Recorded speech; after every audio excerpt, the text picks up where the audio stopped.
introduction, but I want to get a little word in before I hand the mic over to my intern, Danny Werlow, who will introduce Joe. It's my son. I want to make it very clear that Eulalia Books, our campus teaching press that primarily publishes poetry and translation from Latin America, exists precisely because of Joe O'Connor. Joe was one of the first people, along with Father Rene, to recognize the value of a publishing endeavor on campus. He was the student 50 years back, writing poems during astronomy class, learning the hard, false lesson that between his poems and the wider world, there stood an impassable distance. Joe spoke up and supported me when the idea of a press on campus seemed truly outlandish. And from that moment, we became fast and great friends. We began a correspondence, and Joe quickly became my sounding board. He listened, and he offered me wisdoms and challenges that ultimately would shape the identity and mission of the press. More than anyone, Joe understood the value of connecting student aspirations to real-life possibilities, and his commitment to students was personal. This translation press, which would publish poetry from Latin America, should not just serve poets halfway across the world. Joe would insist. Rather, it needed to build and, yes, expand our literary community right here at Saint Vincent. Joe challenged me to find meaningful ways to involve students in the work of the press. They would get real work experience in the thing that they loved, poetry. In our correspondence, something else happened. This book. Joe had the habit of signing off with a short ditty or sending me poems that touched on the ideas we discussed. Soon enough, this remarkable chapbook had, bit by bit, emerged. This book encapsulates so much of what Joe has taught me over these few years. Why poetry? Because our voices come alive when they are heard. Why poetry? Because the self is never individual, but rather relational. Why poetry? Because everything has meaning, as much as that might scare us, as much as we might try to write off unpleasant truths or turn away. Joe's work reminds me why I write, read, and teach poetry. In short, Joe's friendship has offered me many gifts, and I was glad to be able to pass those gifts to my students in the small press publishing course this semester who have done a loving job of producing this book. They've been learning that small press publishing is about creating communities, not commodities. They've seen firsthand that books are personal, and they collaborated with Joe's former SVC roommate, Jim Kozak, who is also here, to screen print Jim's art on the cover. Small press publishing is about starting new conversations, and from them, new possibilities, new sense of purpose. I'm pleased to announce that this book will inaugurate the annual Joe O'Connor Poetry Series, which will publish student-produced chapbooks by former Saint Vincent, I shouldn't say SVC all the time, former Saint Vincent students or residents of Westmoreland County who have never before published a book, though their work merits broader recognition. Thank you, Joe. I will now pass the mic to Dan.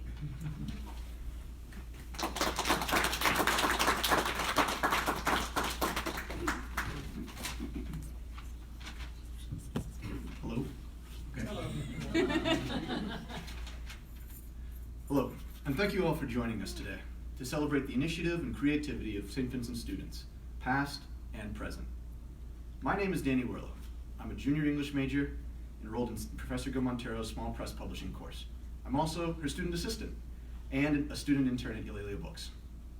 Throughout this fall semester, my peers and I have been deeply engaged in crafting the poetry of Joe O'Connor into the authentic chapbook that is Why Poetry. What Professor Gil Montero has created with the small press publishing course is a space that I reckon few colleges share. In this space, we began fully engrossed in the independent publishing world, learning and reflecting, meeting poets, printers, and curators, all so that we would be able to fully appreciate our mission later in the semester. That mission culminates today, after long hours of designing covers, screen printing, hanging flyers, and sewing chapbooks together. We even met with Joe himself in an enlightening discourse where he shared his wisdom on poetry, as well as his vision for the chapbook. Joe O'Connor was born in 1941 in Brooklyn, New York. His mother characterized his childhood as a rambunctious one, saying his shoes were full of sand and his head full of cement. He couldn't sit still and nothing could get in. Upon his graduation from Saint Vincent College in 1965, Joe was drafted to fight in the Vietnam War, and after his service concluded, he went into the workforce to toil in marketing. In spite of everything, Joe continued to pursue poetry, emptying the sand and breaking the cement, letting as much light out as he took in. Joe's unrelenting commitment to his passion speaks volumes to poetry's power to ignite the inner spark within our souls in the face of modernity. It is inspiring to see a man so experienced in the ups and downs of life to still striving to bring a little bit of beauty into the world. Even still, Joe would never brag about his compassion. In his poem, Nowhere Else, Joe elegantly ensures the reader that he is simply a man, a poet, holding his place in the maelstrom. Other poems, like My Eyes Have Seen and Identity, further illustrate that Joe finds the true beauty of poetry not in grandiose romanticizing, but in the intimate relationship between the poet and the audience. To Joe O'Connor, poetry is about honest connection. Eulalia Books is proud to continue this commitment of forming genuine connections with the annual Joe O'Connor Chapbook series. In the Saint Vincent tradition of honoring local and alumni achievements, aspiring poets of Westmoreland County residency and Saint Vincent heritage now have a platform to share their unpublished work, and the students, my friends, will remain a part of the mission as well. The Small Press Publishing course will continue to work with each poet, bringing their ideas out of veiled notebooks and into the fine print, building the chapbooks from the ground up. In our class discourse, Joe referred to poetry as a guidepost to finding your life. This semester, he has guided us, and his charity has brought St. Vincent's past into the present, and now future students have an opportunity to unlock their inner initiative, their inner creativity, and their inner light. Ladies and gentlemen, I'm honored to welcome Joe O'Connor with his debut chapbook, Why Poetry?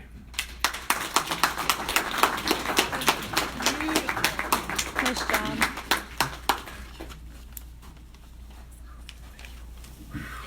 Wow. That's really something.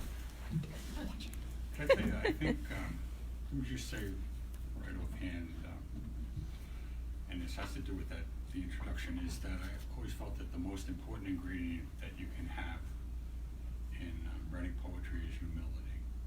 And it's hard to be humble after an introduction. And, but you know, it's sort of,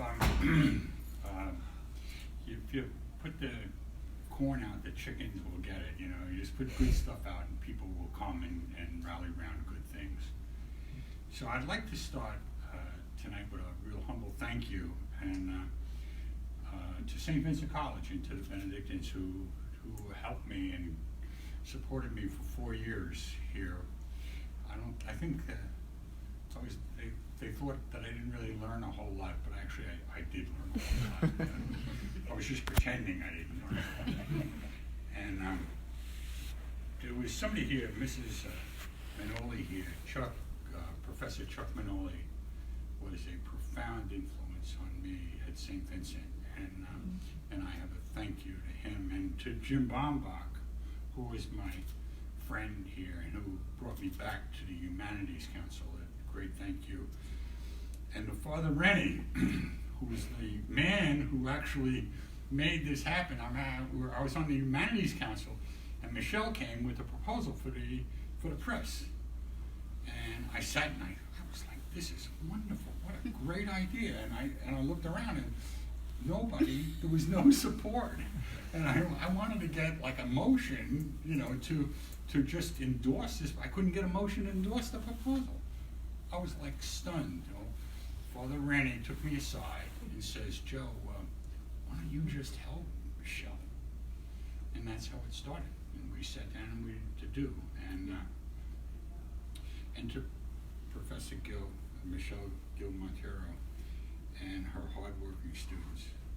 I mean, you guys were terrific. I want to say that when I was on the Humanities Council, one of my ideas for the Humanities Council was, let's put the humanities to work. That was my end, to figure out a way to do that, because of course they think of the humanities as just these airhead poets and, you know, philosophers walking around and, you know, etc. and what have you, but I worked my entire life. I had to earn a living. And people from the humanities all have to. And I always felt like, gee, can we get that started in college? You know, so, and what you've done, this is concrete.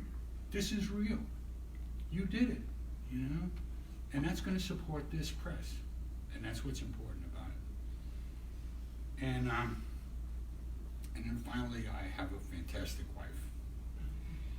And the best part, the absolute best part of this book is to see the joy that it has given my wife.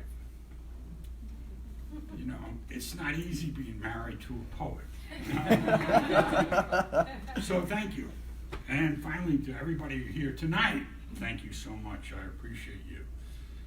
Before I begin, I have one instruction, and it comes from Saint Benedict himself on how to listen to poetry. Saint Benedict says, listen with the ear of your heart. And that is really, really sound advice. And trust me, no one has ever said it better. The first poem, the book got a name, Why Poetry, because I wrote a poem called Why Poetry, and it was the first poem in the book. And what's happened is that as this has materialized, I thought about it, and I wanted to say there was more to be said. You know, the poems, but then there was more to be said about why poetry. And you said a lot of it tonight, you know, so, but let me read Why Poetry. I believe in poetry. I believe that poetry can lift us out of our everyday, can remove us, if only for a brief time, from the tense, grasping anxiety for rewards that passes for the dynamic of modern times. Poetry says, look at the less, and find in this less more beautiful, more bountiful, more elated, more ecstatic, more exhilarated. To get to the less, you and I, we must put aside illusion and certainty and let imagination happen. We must allow poetry to place us in a state of affirmation and acceptance, and permit our vital life to emerge at least for a single moment. There are three truths. We are lost, we are human, we have everything that we need. Poetry is a trail of crumbs that leads not out of the forest. There is no out of the forest. But to where people fall in love and live that love, and to where you and I stop following our unwary nose and live our enduring essence. Enjoy your elation, your ecstasy, your exhilaration. Now, when I was a freshman, we had to attend a speech by the president of Saint Vincent College. His name was Father Maynard. And Father Maynard was actually, can I tell you, he was a Shakespearean scholar. He was an English teacher, and he was actually a really wonderful man. At least I always thought he was really wonderful. I didn't have him in school, but I just really admired him. And he was a nice man. But Father got up and he said, look to your left. Left, that's right. I was in the army. Left. Left. Look to your right. He said, what you will learn, 90% of what you will learn here at St. Vincent will come from those people. And we're going to try and do a good job. We Benedictines are going to try and do a good job with the other 10%. And I made lifelong friends at St. Vincent from whom I learned a great deal. And one is here tonight, and it's Jim Kozak. Jim did the wonderful art on the cover. I really thought that was beautiful. And Jim and I were roommates, and the thing is, we were just roommates. We just encouraged each other until I'm sure that I was an enormous pain in his butt as much as he was a pain in my butt encouraging me. But I want to acknowledge tonight how essential that encouragement was to me. Thank you. Thank you. And as an aside, if you're ever wondering what to get an artist starting out, lots and lots of encouragement. Lots of encouragement. A new day. I assume an audience of one. You. If you will be deadly serious, this is a costly exchange, a break in your long cherished glide pattern, a new destiny opening before your eyes, a new day to discover the thrill of being.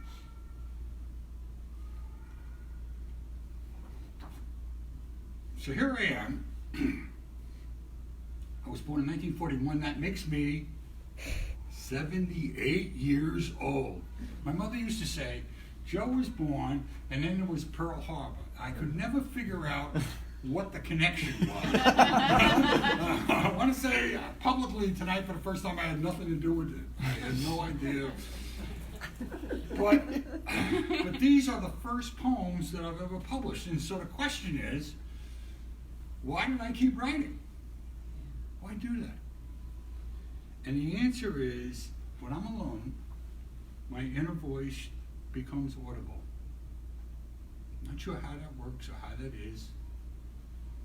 And I write down what it says. I write poetry because I like to write poetry. And that's it.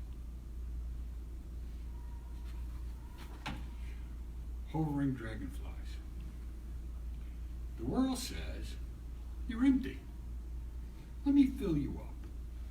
Recipes, admonitions, exhortations. And this is how I end. Sitting on stones, on the bank of a familiar pond, facing water lilies, mallards, funny moving dragonflies hovering. What I have here, by the way, is I've gone to poetry readings, and people read a poem and then make a comment and sort of like kind of thing, and I always felt like somehow it didn't all work together, and so I wanted to make this sort of like a little presentation, like a whole thing. So I like that poem, by the way, I really do, because it gives me a chance to speak up for chance and for spontaneity. And poetry is one of the few places where you can actually do that. So let's take a sober moment then. Poetry is not always flights of fantasy. We can use it to reclaim our own limitations and wretchedness, and join in solidarity with people injured by the world that has failed them. People like you.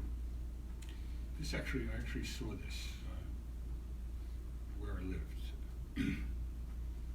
People like you. She sits smoking. She sits in the park, covered with tattoos, the Virgin Mary, Floribunda, an anaconda, remembering Norsemen, hiding her inside tattoos, shame, fear, loneliness.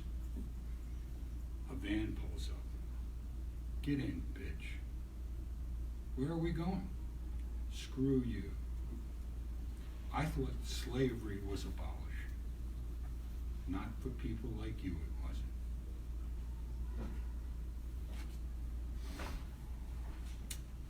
I have a little office. And outside the office, there's a tree. And the first day, when I decided whether I wanted the office or not, I sat in there and I wrote this poem.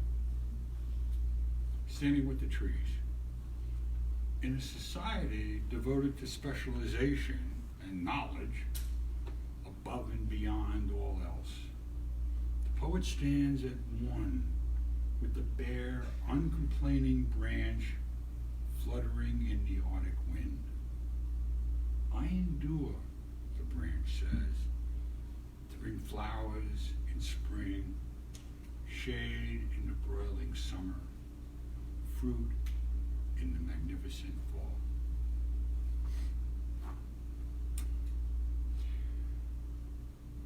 There's a tendency to, right now, to place artists, in some cases up on a pedestal, in other cases to denigrate them. And, I've been concerned about the rise of STEM and all that stuff and the and I think that's a huge mistake. And artists are no more or less important than nurses who heal and engineers who build and teachers who inspire and parents who raise children. It's about making a contribution, each of us in our own way. Nowhere else. I'm the center of nothing. No sun circles me. No moon comes calling at my window. All roads lead not to me.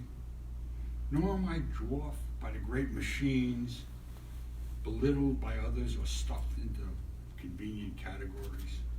I'm simply a man, holding my place in the maelstrom. One of the students asked me whether maelstrom was a positive or a negative. And I think that's a great question. That was Amanda's question. Right? Easier. Right? Yeah. Yeah. But I think, it is absolutely a great question. I'm not going to answer it. Because it was on one of the things that I received about this, they said something about existential, kind of thing. And I looked at that, and the first thing was, I was a little overwhelmed, existential, kind of Camus and Sartre and the gang. But I thought about it, and it's true, that it is true. And whoever chose that word, I think chose correctly. And I think the maelstrom, that's what we have to figure out. That's part of the deal. One of the great things about poetry, and that's part of why we do it, is figuring things out, is how illusions, when you do poetry, illusions of adulthood just fall away. And we become children. And these poems are poems of a child. And in my estimation, we're all about 7 or 8. And some of us just have figured out a way to hide that a little better than other people, But I think that that's really the deal. My eyes have seen. My hands are my eyes. They cannot see behind the wreckage, the shame. They cannot see ahead to illusions, to days desired by the lucky, the hopeless. My hands have eyes for soft skin and tender muscles, for music playing, dances begun, holding the one I love close, holding the one I love close, very close. All right. Good. Come on. That was good. Love actually has been a tremendously learning experience for me. Starting out, I'm not sure exactly how this happened, but starting out I got it all tangled up with status and sex and sin, and not to mention a huge dose of selfishness. I thought I was supposed to get something. I don't know where that thought came from, but that was what I somehow thought. And I had to learn how to love, how to give myself fully and completely, because that's what it's about. And I'm working on that every day. Identity. Who will tell me who I am? Don't look here. Mid chaos and turmoil, clinging to your shoes. Don't look around. Ain't no identity on the ground. Don't gaze on the stars without end. Don't even look in the great forever. The answer is within you, and you, and of course, in you.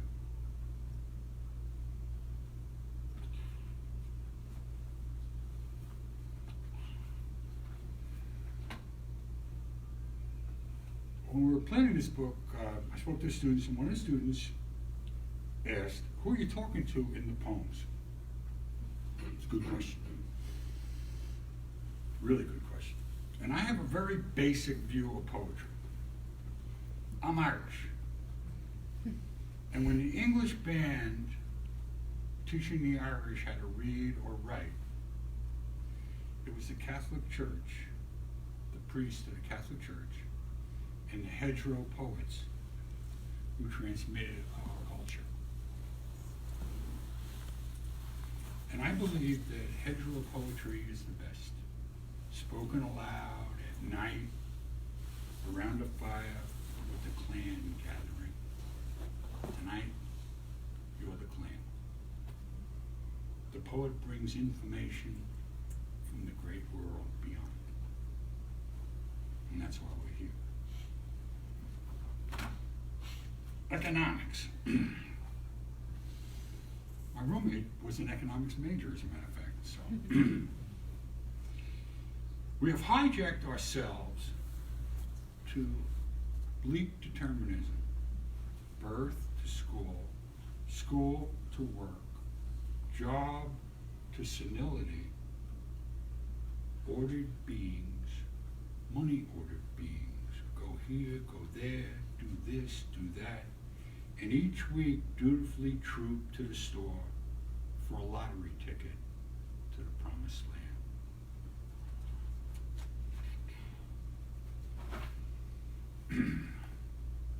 You probably noticed, but I don't do cosmic poetry. Abstract spiritual vastness are not my thing. Why? I'm a finite being. My imagination, like everyone else's, is infinite. But I'm just a man living each day on life's term, and that's enough for me. With that said, I believe in the magic of accidents. And I have a profound faith. Dirty hands. The woman says, "Come, get your hands in the dirt. Grow what you eat." She bends over a row of mustard greens, and at that moment, 300 years, Locke, Descartes, Newton, Einstein, and Industrial Revolution, sliced bread, canned goods, big gulps, processed meat, factory farms, fast food, eat it and beat it, stand between me and the soil that nourished every living soul, each vital to our human enterprise.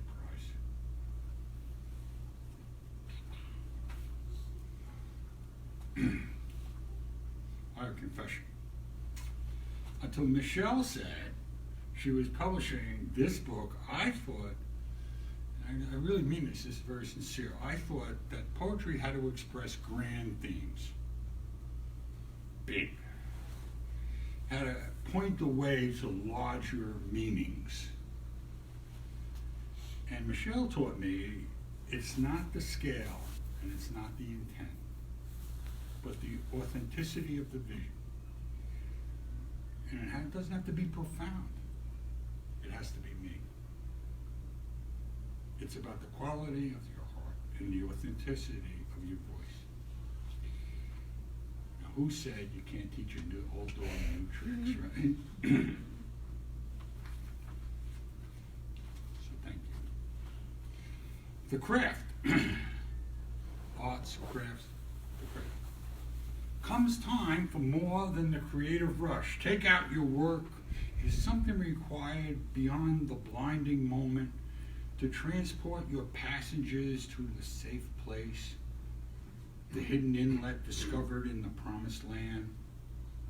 Form the words, sleek and strong, and launch it as a woman knitting a sweater. Call's coming, she thinks.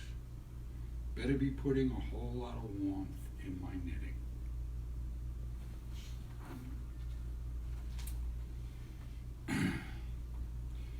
I once worked in a place, and one day, they were always making announcements, but this one day they made this announcement that the organization was now going to become diverse, and diversity was the key. I immediately went into a panic attack because I thought that somebody more diverse was going to take my job. But when I got over that, I thought, you know, you and I are pretty diverse. We are loving, we're hateful, we're economic, we're spiritual, we are social, sexual, political, tribal, we're crazy, we're sane, leaders, followers, we have everything in the history of the planet Earth inside us. And it's whirling around like a blender stuck on puree. And that's why we have poetry.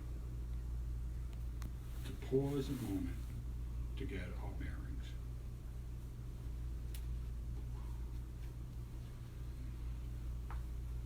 Love. Love, like the sun, there, always there, except behind the clouds, or shining on the other side of the world. Then we have affection, holding each other in the darkness as the first rays peek over the horizon. That's my poem in honor of Fred Rogers. I don't know why, I think Fred would really like that. I got a couple more Fred-ish poems. He was a really remarkably wonderful man. Unfortunately, I was sort of the howdy doody or something, and did not get to really in depth. But the more I know of him, I'm really sorry that I didn't grow up. I missed him. I have a couple more. These are short poems. The whole world changed the moment I realized life is my party, and you are my guests. Welcome. One true fact: the greatest injustice, a child spending their entire life trying to discover where they went wrong. You and me. There's nothing outside this poem, no meaning, no message, no world saving. This poem is the moment we recognize the thrill of perfect collaboration, the power of you and I. Oh, thank you. I believe we, each of us, have a light, a sacred place no one can touch. I've been in prisons, I've been all over in the army, in worse situations, and I've always found that. Some, the lucky ones, notice light and are aware of it. But too often we hide our light to keep it safe. Don't show anybody what will they think.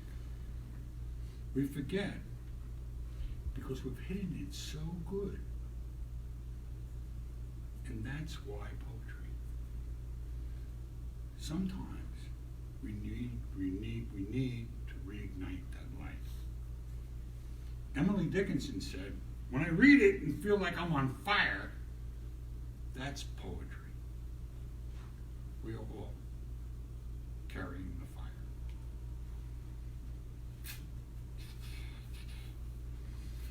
A reading lesson. Noise, news, sounds, music, slogans, the world chattering away until you're hard of listening. Read. Read slowly, gently the poem to allow every word to pierce the veil of indifference in a peculiar, amazing way.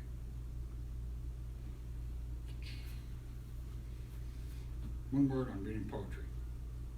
I've been to a lot of poetry readings, and I think that I will say they read poetry too fast.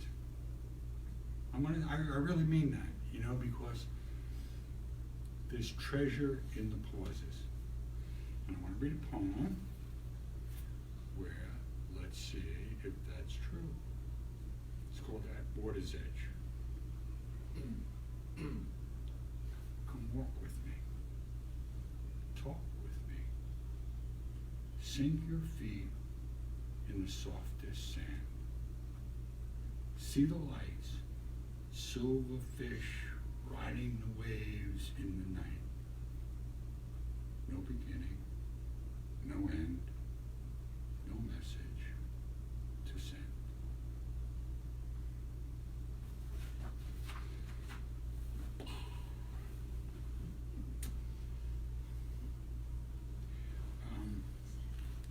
Talk about poetry. For me, it was a way to get to know myself, and this poem is about that. And there's lots of ways to get to know yourself. I mean, the best way is by doing, by actually acting. Let me just say, this is an aside. Well, I've been doing this. There's been a song that's been rattling around in my head, and I want to mention it. And the song is the Bee Gees, and it is, it's just words. It's just words I have. It's just words to take your heart away. And it's sort of here that these are just words. I remember one time I wrote a poem for a girl at Seton Hill, and I gave it to her, and she said, "Nice words," and that was it. I was like, oh, I threw myself in my letter opener when I got home. But anyway, the thing that really counts is what you do.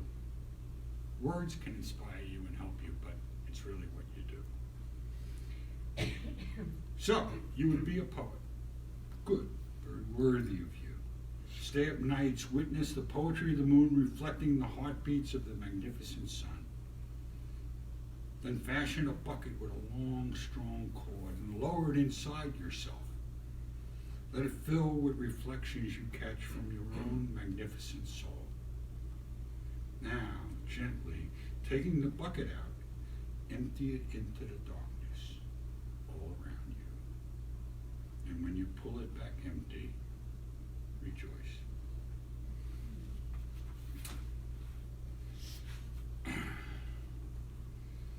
So this is a call to you young poets, because we need some good poets. They have civilized our poets, put these wild women and men in unsinkable kayaks to paddle domesticated streams. Where then are Homer, building sturdy vessels for treacherous seas? Our Shakespeare to enlist a noble crew over unforgiving waters? Where is Emily Dickinson manning the forecastle, calling the lights, the depths, the distant foggy shore?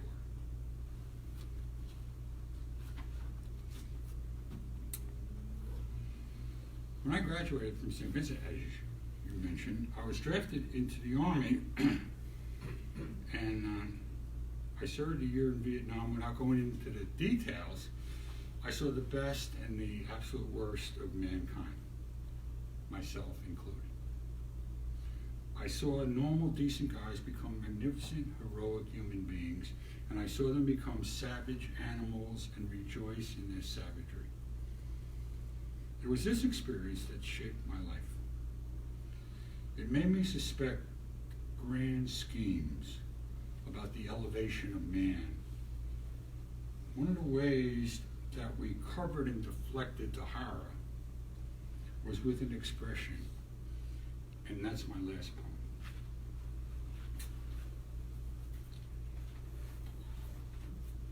It's called Double Negative.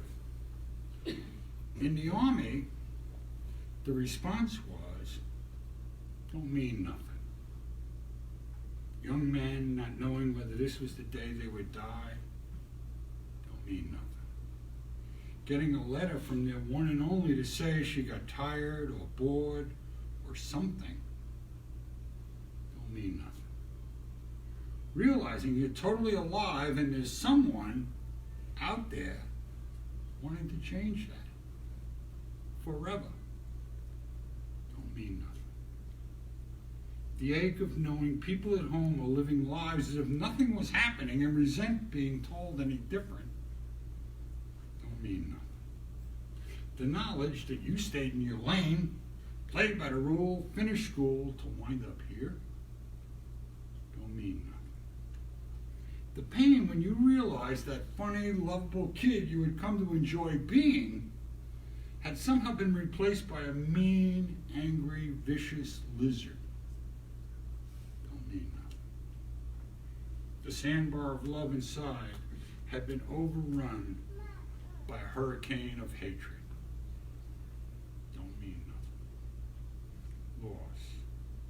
Terrible, unspeakable, horrible loss don't mean nothing. That's when I discovered we feel more than we ever say. And no one wants to hear war stories or love stories gone wrong or frustration or the pain of being alive and knowing you are mortal.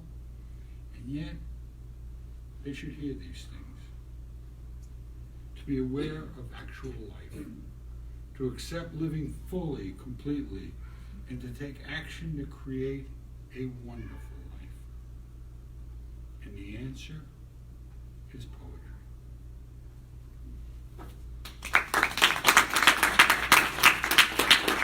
Okay, I got one more. Okay, so that's it. I have concluding remarks here. I mean, come on, right? So that's my understanding. I want to say feelings, and this is important, feelings come to all of us. Joy, terror, grief, love, the whole menu. And they come and they threaten to overwhelm us. And then we turn to art. Art is the ability to shape the moment and communicate that moment to others huddled in corners of a square-cornered world. With art, we say yes to the moment. When I was a student here, I was a twitching nomad with no idea where I was going and no idea how to get there. But I had poetry to articulate, to console, to inspire, to affirm, to become a contributing member of the human family. And that is why poetry. So now you can clap.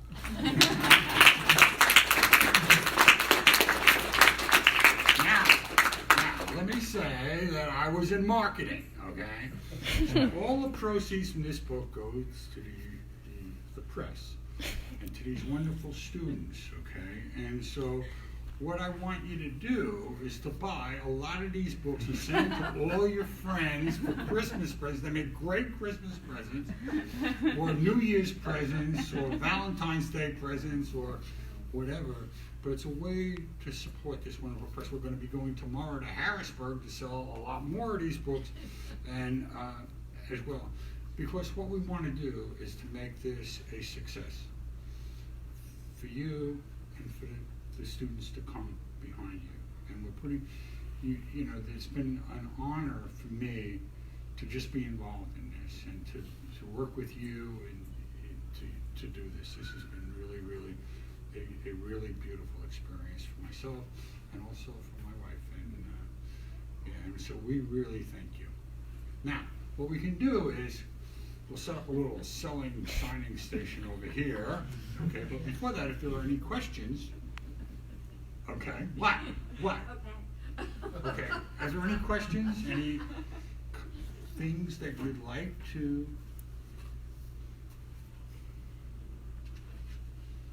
Left them dumbfounded, man. But that's fine.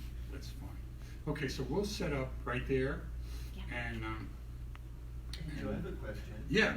Who's your favorite poet, and who are you reading now of significant poets, current, modern, that you like? And you know, that's really, actually, Rich, that is really a really good question.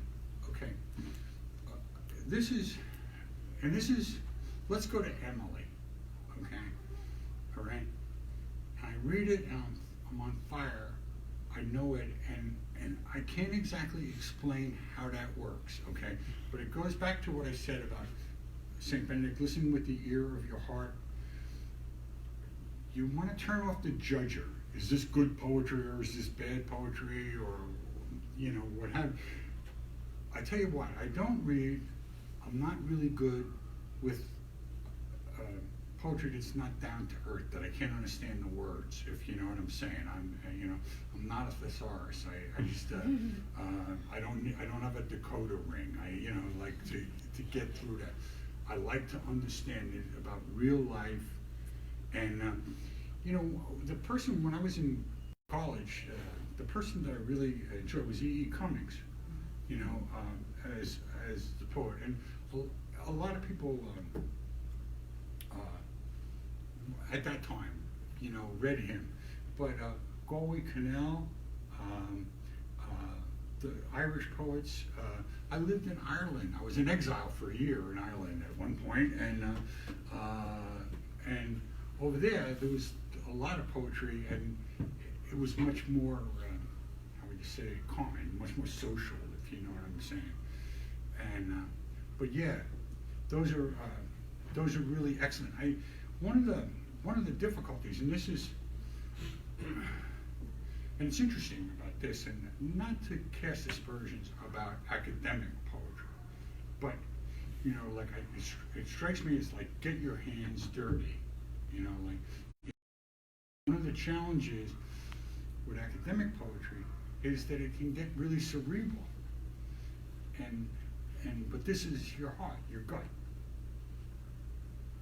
You with what I'm saying?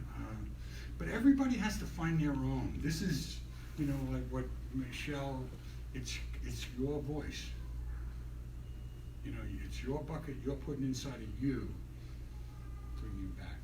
And that's what's valuable. We all have poetry.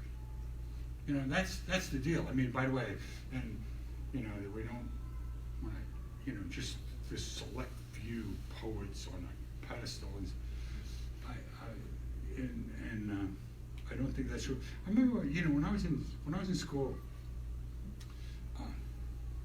could I tell you how I really got to poetry? This is really, I got detention my entire junior year in high school.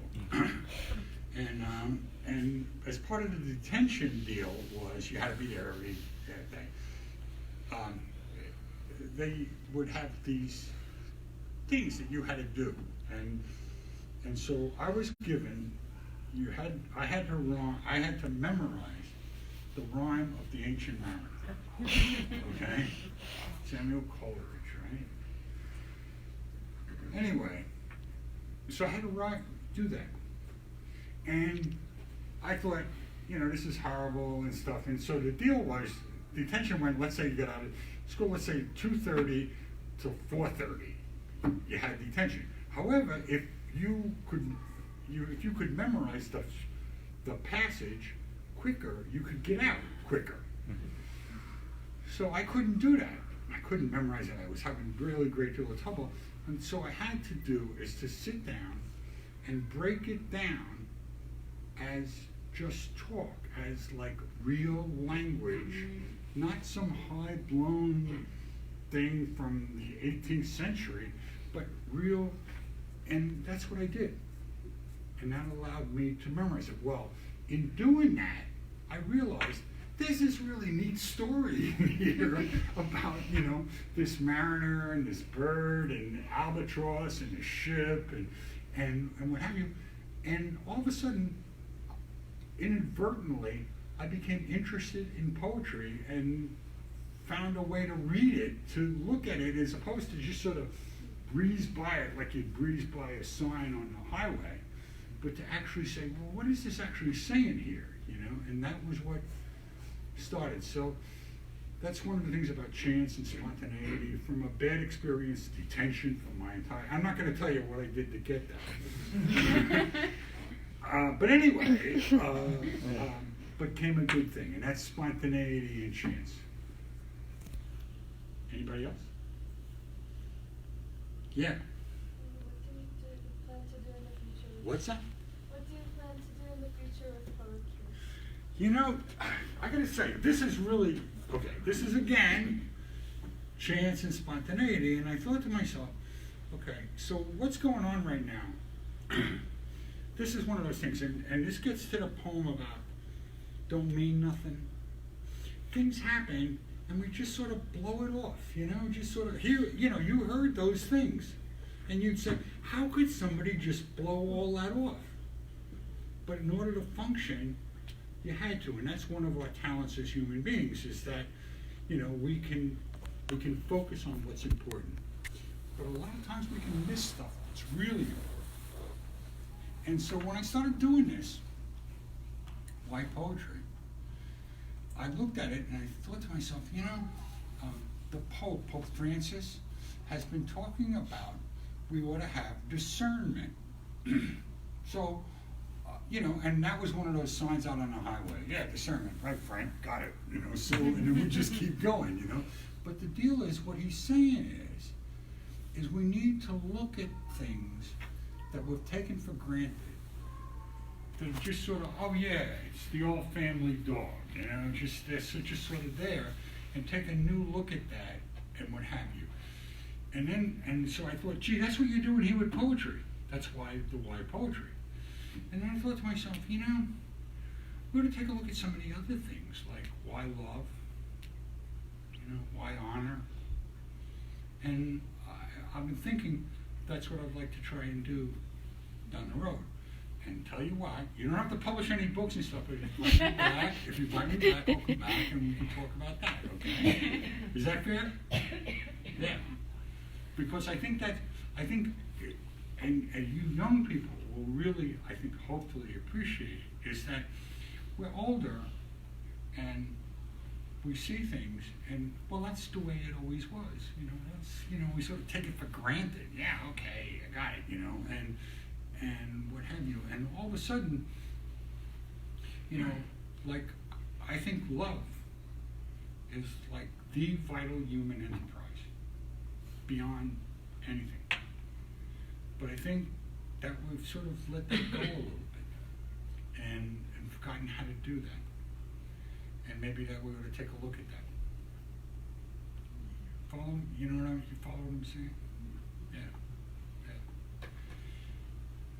Okay? So that's it. Clap again. Did you want to hear it?